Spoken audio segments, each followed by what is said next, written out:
I've got a great video for you today. We're going to be taking a look at the ITES GT300. So obviously it is a cooling pad. There's the spec information. We're going to go back to it. It features 2 fans. It connects to your laptop via USB, and we're going to see all the details in a little bit. So let's take a look at the specs. Here they are. Fits pretty much every size laptop from 13 inches to 17 inches. I bet you could even stick a 20-inch laptop, if those still exist, on top of it. Has RGB, has a USB hub, although that hub is USB 2. 2 fans, blower style, 4500 RPM, height adjustable, yes, and requires vents on the bottom of the laptop in order for this cooling pad to be fully functional. That means it creates a pressure seal around the laptop, and it blows air into it. So it needs the vents to allow the air to escape, otherwise you're basically creating a hover pad and it's not going to operate effectively, and it's $65. If you're new to my channel, I'm a very data focused channel, so everything is going to be very data focused. If you've got questions or confused about anything, leave in the comment section down below. I will explain it. I'm going to try to walk through it as best as I can, but in the video making process I may forget something or have to cut something out in order to make the video fit a certain amount of time. But I'll do my best, and I hope you all enjoy. This is the raw data. I normally put this at the end, but I'm putting it at the front. And every single one of these, I have a whole bunch of cooling pads that I actually tested, and each one will have this sort of spec on it, and this is just the first one. Okay, this is the box for the ITES GT300. Let's take a quick look at the product. All right, so this is the cooling pad. Over here, we got the vents for the blower style fans. We got some ratchets right here. They just slide in and out. And depending on what size laptop and position you want, you just move those. It comes with 2 of these little silicone rubbery shields for whatever size laptop you have. So this size is for like the 13 through 15 inch, depending on where the vents are. And the bigger one is for like 15 pluses. So depending on the exact dimensions of your laptop, you'd use the bigger ring or the smaller ring so that you get the best seal possible so that the air rushing in will fill your laptop's undercarriage with air. The back features 2 USB ports. Either worked for me in testing, so it's just USB 2, so if you're plugging anything better, you're not going to get faster than USB 2 speeds. Unfortunately, that's just the way it's powered. I would like these things to have USB 3 at least, or 10 gig, because that would just be so much more convenient, because everything utilizes that these days. And this is the bottom. To get the feet to adjust, you just pull out, and it lines up into these ridges, and you just line it up to whatever height you like. So the high setting would obviously be best for like desktop replacement usage, while the lowest setting is going to be, honestly, this is too thick to be used to use a laptop like normally you're going to use it with a keyboard, but just saying if you don't like it sitting up high, so you would align your screen to be at your ergonomic height. So that's why you would use the adjusting stands on the bottom. Let's see, it also comes with these little like wedges that you can slide in the back here, and the purpose of that is so that hot exhaust coming out the back of your laptop, depending on the way it exhausts, if it blows out the back rather than going up towards the screen or out the sides, doesn't intake through these vents anymore, so that the down here doesn't get hot. So we can pop off a vent, and right here you got a basic little it's like foam filter, and then in there you got the blower fan, and it does its thing. This is a meet the laptops for the testing for each of the cooling pads I'm going to be going over. So let's start from right to left. The first laptop is the Asus U303 ZenBook. It is quite an old machine by today's standards. Now it does have a 4th gen Intel dual core pulling a maximum of 15 watts, and its GPU is the M840, and that can pull 30 watts. So that's 45 watts total in this package. Now the reason for it, using this in the testing and why it's valid, is it's got an aluminum body, and I don't know if you can see it in there, but there's a little bit of gray in there where I attached some thermal pads to the heat pipes and attached it to the bottom of the chassis so that there's extra heat dissipation. So this would be a test applicable to, let's say, MacBook Air, if you did that mod to it, or another laptop that you're applying this mod to, where you're just attaching thermal pads to the bottom of it. Now, I do want to note that you would not do this on a laptop that you plan to use as a laptop. It would be to be used as a desktop replacement, because you're sinking extra heat to the bottom of the chassis, and most of the modern laptops have thermal sensors for the bottom of the chassis that keep them from getting too warm, to keep them from burning you. So literally, in order for this method to work, you probably would need a cooling pad of some kind, or using it on a stand with probably air blowing behind it to give it that active cooling. The second laptop here is my Lenovo Yoga C940, and it features Intel Iris G7 graphics before the Xe cores came about. It's got a, 10th gen quad core, the 1067, something like that, 65 G7. So big, large vent in it. A lot of the newer ones have an even larger vent, but this is representative of a metal bottom, no mods, integrated graphics, maximum power draw like around 65 watts, steady state around 45 watts. So it has a good representation for sort of your average everyday type laptops, or maybe lower end, lower heat use case, dual heat pipe, dual fan, that sort of thing. And the last laptop in the testing is my 2021 Zephyrus G15 G503, if I do recall the model correctly. And this laptop has two large vents, like 5 or 6 heat pipes, I forget the exact orientation. Bottom chassis is plastic. So this is representative of your mid-range standard kind of laptops, plastic bottom chassis, grills to allow the vents to air to escape out the sides and out the back towards the screen, but not a metal bottom chassis. So the other two give us that metal bottom and those effects, while this would be that plastic, and I keep reiterating that. So that's the 3 machines that I'm going to be using for this testing. So modded with a metal bottom, plastic bottom gaming laptop, and an unmodded metal bottom laptop. And, well, hope you enjoy.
Okay, so the first series of tests is for the C940, that is my yoga laptop that we previously saw. So we got clock speed vertical versus time horizontal, and this is doing a CPU only test. So on the table, on the stand, and on the GT300, these are the clock speeds that I saw while doing a Cinebench R23 test. So obviously the cooling pad helps raise that clock speed up, and the reason is the temperatures. Now ironically, the temperatures didn't really change, which means that I was somewhat power limited on the laptop.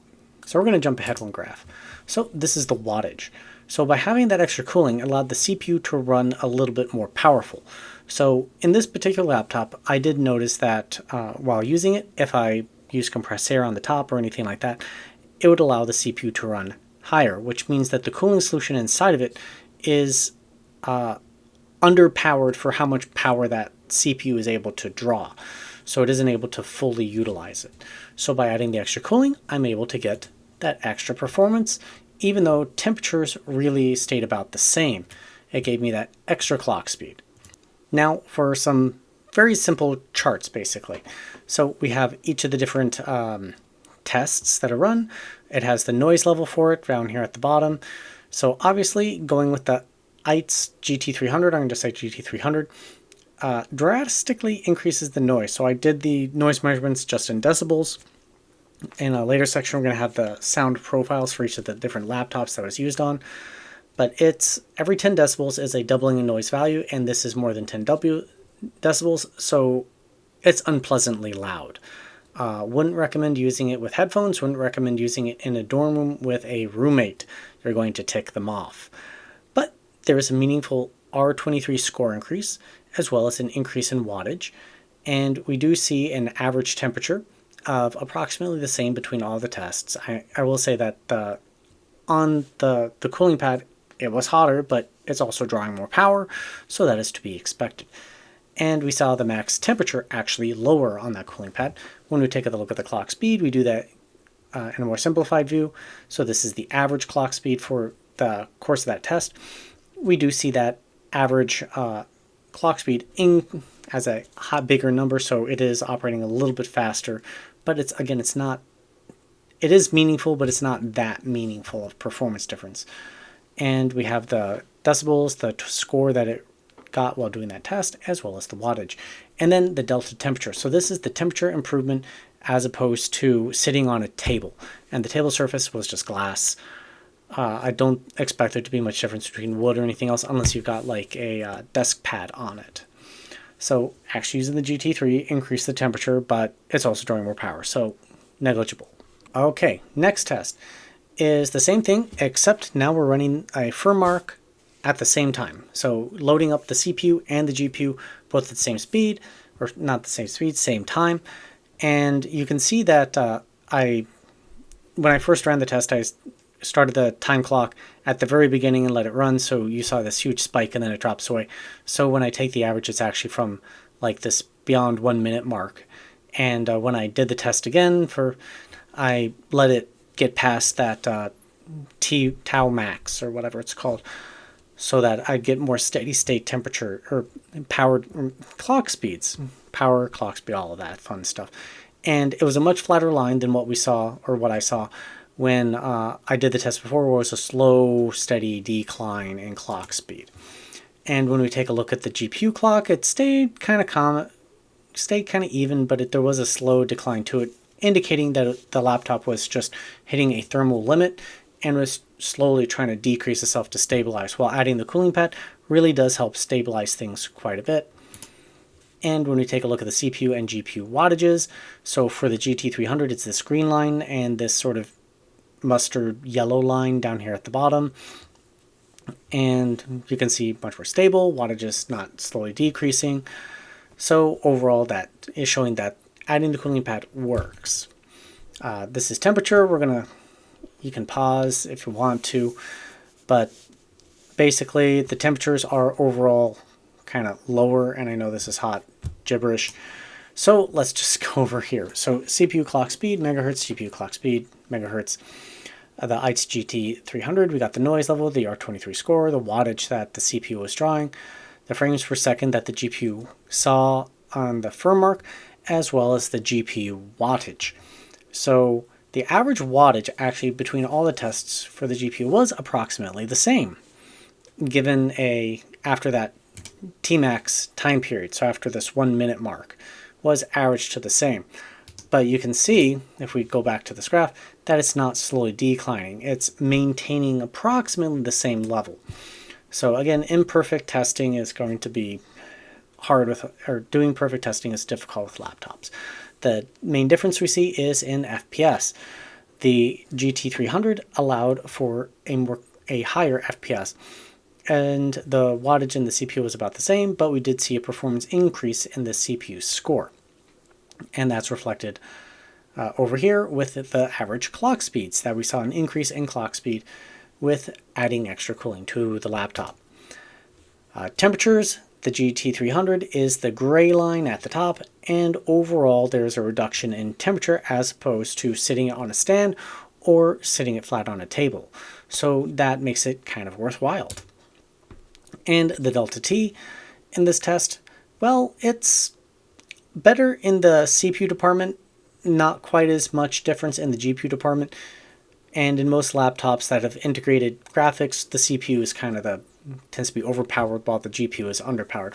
Things may change in the future, but that's for this one's point of reference. Second laptop, the ZenBook U303, R23 plus firm mark. We got the CPU wattage, the clock speed, and the GPU clock speed. The GPU clock speed did not change. It was perfectly steady state.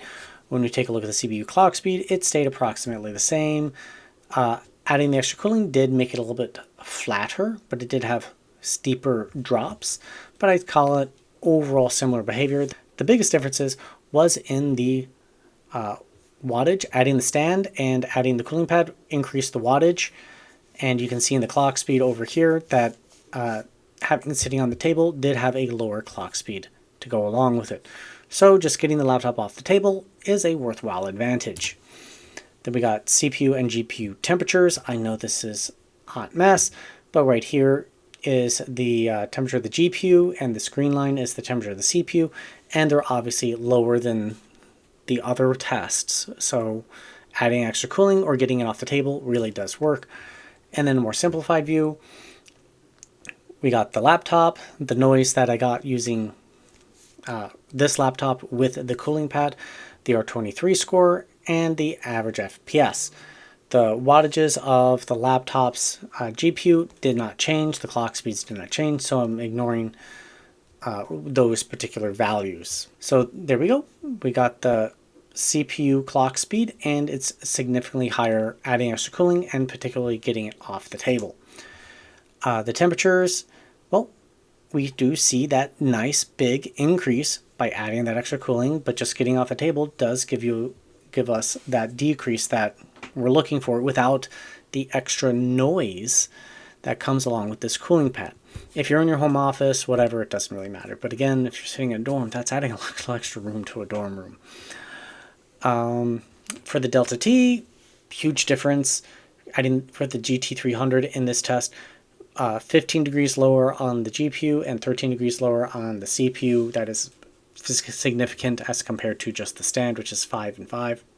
I also ran the ZenBook U303 through 3 Mark FireStrike, and this is the frames per second for the combined test, frames per second for the physics, GPU 1, GPU 2, and down here at the bottom I do have the final score that it saw. So there is some benefit, but overall 0.1 frames per second difference between most of these, imperceptible. Okay, so in this one, this is the only video that I'm going to take a look at the turbo versus non-turbo. So my laptop choice is the Zephyrus G15 and has a turbo mode. When I did the turbo mode, the behavior of the GPU was sporadic. So right here, these huge lines up and down. It could not maintain a steady behavior, and actually the firm mark frames per second were abysmal. It was half that of of it operating in performance mode. So that's why I'm going to ignore turbo mode for all future reference, but I will have graphs for it going forward as just kind of demonstration purposes, because in other tests it did operate kind of properly, but there was no meaningful difference between the scores versus performance versus the turbo mode. So now we have the same test for performance mode, and you can see a much smoother behavior for performance as opposed to what we saw in turbo mode. So that's why we're going forward with it. And these are CPU clock speed and GPU clock speed. And you know, they spike. It's not perfectly consistent as different things happen in the laptop. Laptops are hard to nail down, so this is just the best way that I could think of doing this test. So if you got suggestions on ways to improve the test, go ahead and let me know any ideas. This is just kind of what I could think of. Thermal results in turbo mode, this is what we saw.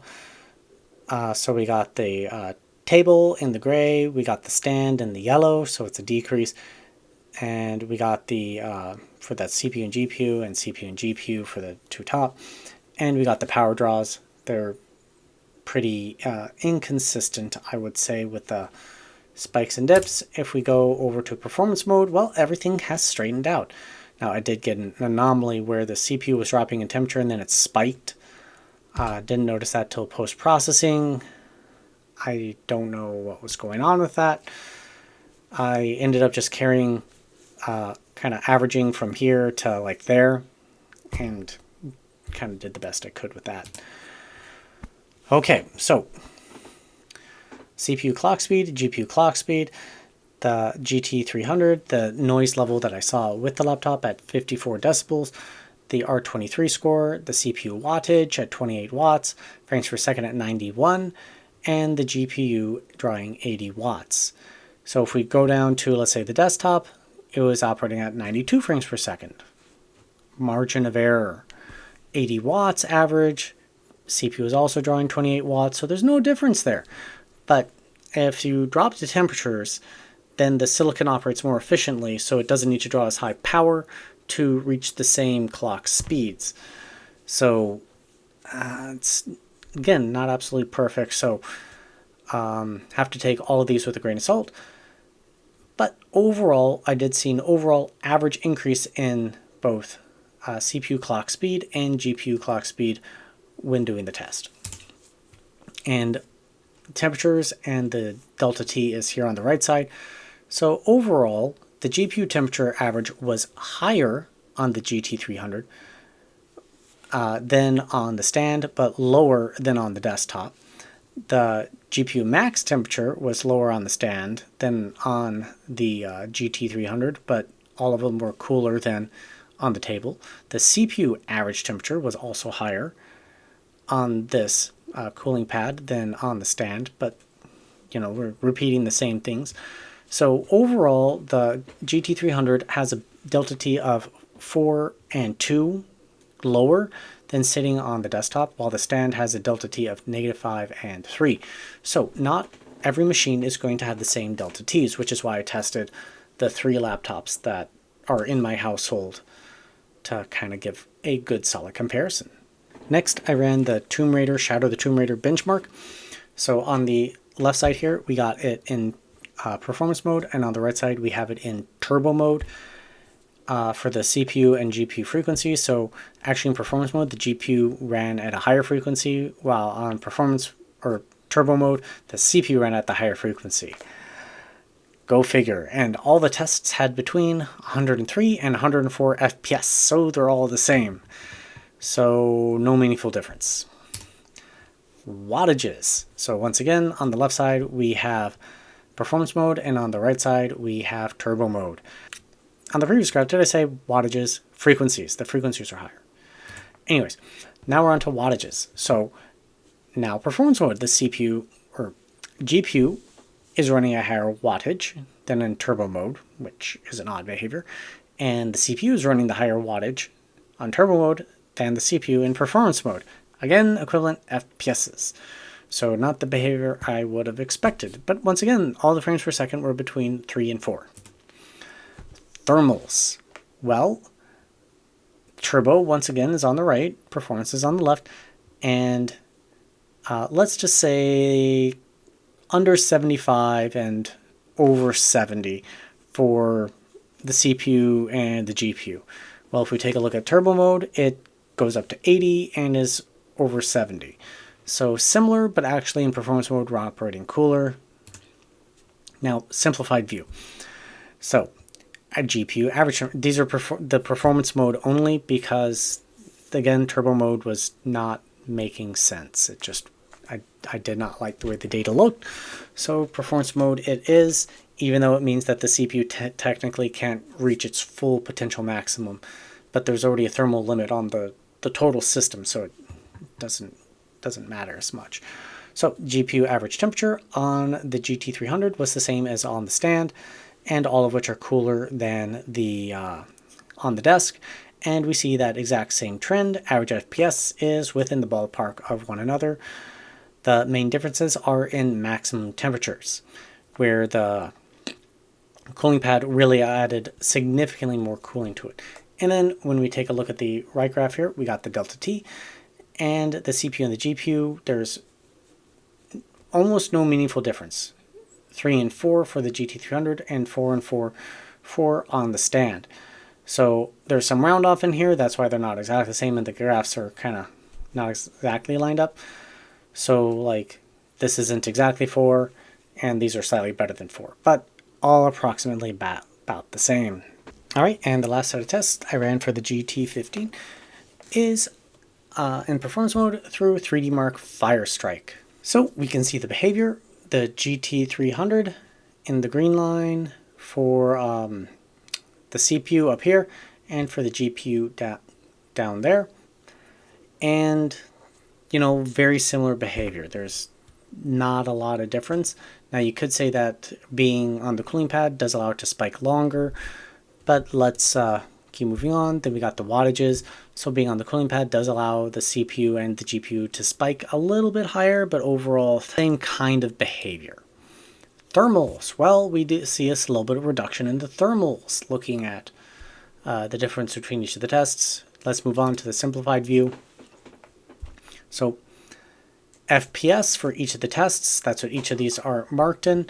We got the name of the test, the GT300 on the stand, on the desktop, the noise level that I saw. So there's not quite 10 decibels difference between performance mode and sticking this thing on the stand. This is kind of the most tolerable, I guess you could say, but it's so noisy.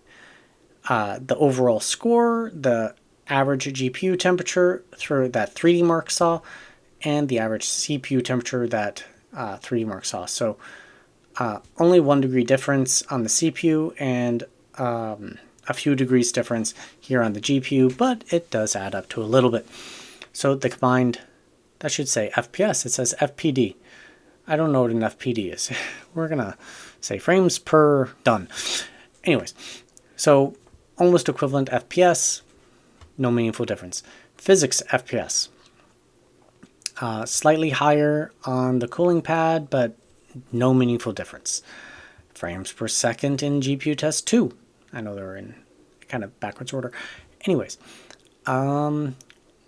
84 to 85, 1 FPS, no meaningful difference.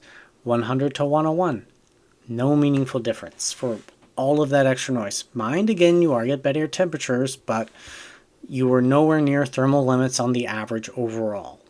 So now this is the conclusions. These are the delta T's for all the laptops for the FireStrike and CPU load test only. So for the G15, we saw 4 and 2 versus on the stand 5 and 3 with no meaningful performance difference. So if you have a gaming laptop that has a robust cooling solution inside of it, and the only way to know that is to either open it up or look at reviews, there is no reason to buy one of these cooling pads. You're just adding noise without adding really any performance. And you're not even getting that much extra cooling. Now, my modified U303, or is it UX303, I think it was ZenBook, I modified that with thermal pads. They were actually meant for GPU memory. and put it on the heat sinks, heat pipes inside the laptop and synced it into the chassis. Do not do that unless you're attaching it to a cooling pad or cooling solution of some kind. It will cause overheating because laptops have safety measures inside of it for temperature sensors on that bottom lid to keep your lap from burning. So by sinking more heat into it, it's going to actually cause your laptop to thermal throttle more quickly unless you're adding a cooling pad to it to drop its temperatures. Caveat out of the way. Massive improvement in temperatures for adding the cooling pad that just did not see with the stand. That makes sense because I'm blowing air past this giant sheet of metal. Again, you need a metal, or didn't say it before, but you need a metal bottom. If it's a plastic bottom, it's not going to work. So again, metal bottom, heat sinked into it. Huge temperature differences. The cooling system in that laptop is sufficient. It never really had a problem, but adding additional cooling to it saw huge benefits. Okay, now the Yoga C940, it saw meaningful differences, but adding the stand versus the stand 1 degree for not a lot of performance difference. So there is this one is unmodified. It doesn't sink extra heat into the chassis. It just has a metal chassis. So not much performance benefit with a lot of extra noise. And that's really the conclusion is you're not getting that much performance difference except under exceptions, but you're adding a lot more noise. So do yourself a favor and just buy a stand that is a 2-armed stand, one of the collapsible kind, that allow for good airflow underneath your laptop and call it a day. But if you insist on getting it, the GT300 appears to be effective. At the end of this series, after I finish getting through all the reviews of all the different stands I'm taking a look at, I'm going to have a final roundup of each one, but I wanted to focus on each one individually. Anyways, if you got suggestions on how to improve this video series, please leave in the comment section down below. I'll try to edit it and modify it in such a way to make it more entertaining. If you would like this kind of content, I ask that you think about supporting this channel because it helps fund it. This channel doesn't have any sponsorships or anything like that right now, so it's just me buying the products. So if you like it, hit a like, subscribe to the channel, and if you have the financial means, think about joining me as a Patreon or as a YouTube member or doing a super. It does go a long way in making this channel sustainable, let's say. Anyways, thank you for joining me here on Computer Tech and More. Have a great day, and I'll see you next time.